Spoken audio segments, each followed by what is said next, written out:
Malgré les efforts déployés par tous, un drame inévitable se produisit. Un homme, pris par surprise, fut saisi par derrière par l'une de ces créatures. Un crabe avait refermé sa pince sur sa jambe et dès cet instant, toute chance de survie s'était envolée. Ces hurlements de douleur résonnèrent à travers la forêt, un cri déchirant qui attira aussitôt l'attention du reste de la horde. En un éclair, les crabes se ruèrent sur lui, leur appétit vorace ne laissant place à aucune hésitation. Heureusement pour la malheureuse victime, son supplice fut de courte durée. En quelques secondes à peine, son corps fut mis en pièces par une nuée de pinces acérées. Ce funeste événement, aussi brutal qu'effroyable, offrit toutefois un sursis aux survivants. Profitant de ce bref instant de répit, les hommes prirent la fuite sans attendre. Quelques crabes, tentés par la poursuite, s'élancèrent brièvement à leur suite avant de se raviser. Ils comprirent rapidement que se disperser était inutile. Le véritable festin se trouvait derrière eux, sur la dépouille du malheureux. Le bilan du combat était accablant. Seuls 2 crabes avaient été abattus. La puissance de ces créatures s'était révélée redoutable. Leur taille seule suffisait à imposer le respect. Ils mesuraient bien 1 mètre de diamètre et pesaient au moins une 30aine de kilos.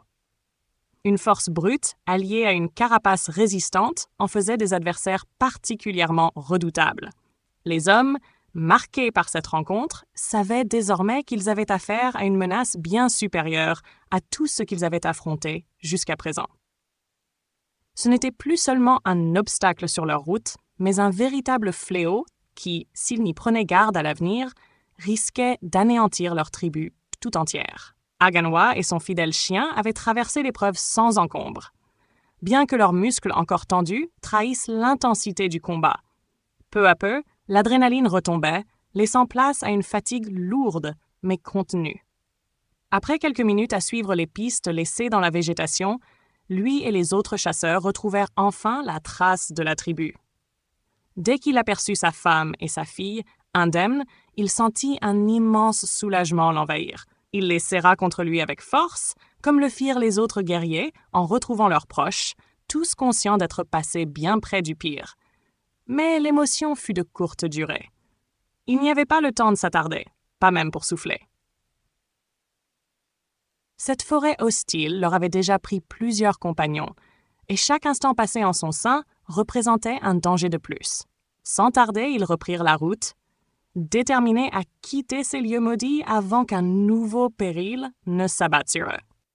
Plus au sud, au cœur de cette même forêt impitoyable, une autre tribu connut un sort encore plus funeste.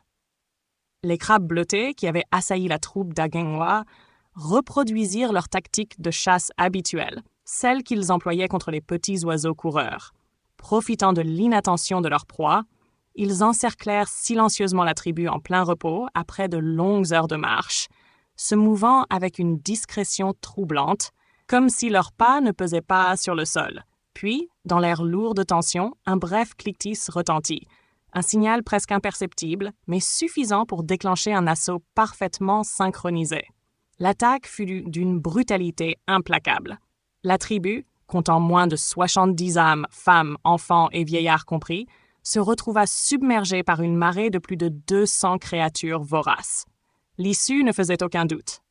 Malgré une résistance désespérée, y compris des femmes et enfants, en l'absence de chiens pour distraire les assaillants, l'affrontement vira rapidement au carnage.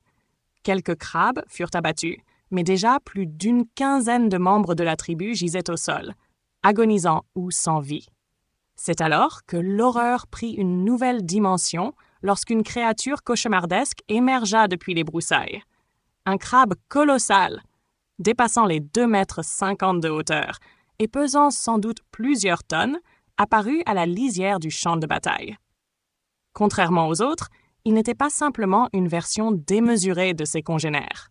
Sa carapace, sombre et lisse par endroits, arborait des reflets métalliques, lui conférant une apparence presque surnaturelle.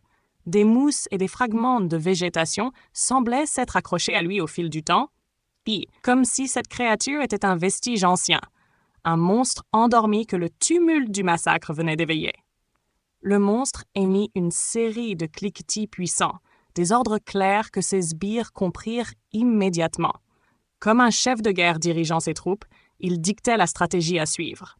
Tandis qu'il avançait sans la moindre hésitation, le massacre se poursuivait inexorablement, chaque instant voyant tomber de nouvelles victimes humaines. Puis, soudain, un nouveau signal claqua dans l'air. Tous les crabes s'immobilisèrent aussitôt. Dans un mouvement parfaitement coordonné, ils se replièrent légèrement avant de former un cercle hermétique autour des survivants, les enfermant comme du bétail promis à l'abattoir. Le colosse poursuivit sa marche implacable et, sans la moindre hésitation, saisit une femme d'un geste brutal. Il la rapprocha de ses yeux noirs et l'observa longuement, comme un enfant examinant avec curiosité une créature insignifiante. Autour de lui, quelques hommes, emportés par le désespoir, tentèrent de le transpercer de leurs lances, mais leurs coups ne lui arrachèrent pas même un frémissement. Les pointes d'os et de pierre ricochaient sur sa carapace semi-métallique, sans lui infliger la moindre égratignure. Après un silence qui sembla interminable, il referma soudainement sa pince et trancha la malheureuse en deux d'un seul mouvement sec et précis, accompagné du bruit des os broyés en un instant. Un ultime clitis, plus long et plus vibrant, résonna dans la clairière. À cet instant, l'effroi s'empara des survivants d'une manière inconcevable, viscérale, incontrôlable. Ce n'était plus une simple panique, c'était une perte totale de raison, un effondrement de l'esprit. Hommes et femmes se mirent à hurler sans retenue, leur corps tremblant agités de spasmes incontrôlés. Certains se roulèrent au sol, d'autres tentèrent de fuir dans des directions absurdes, trébuchant, rampant, oubliant jusqu'à l'existence de leurs proches qu'ils défendaient vaillamment encore quelques secondes auparavant. Plus rien n'avait de sens. Il n'y avait plus de lien, plus de famille, plus de raison. Il n'y avait que la terreur, pure, dévorante, absolue.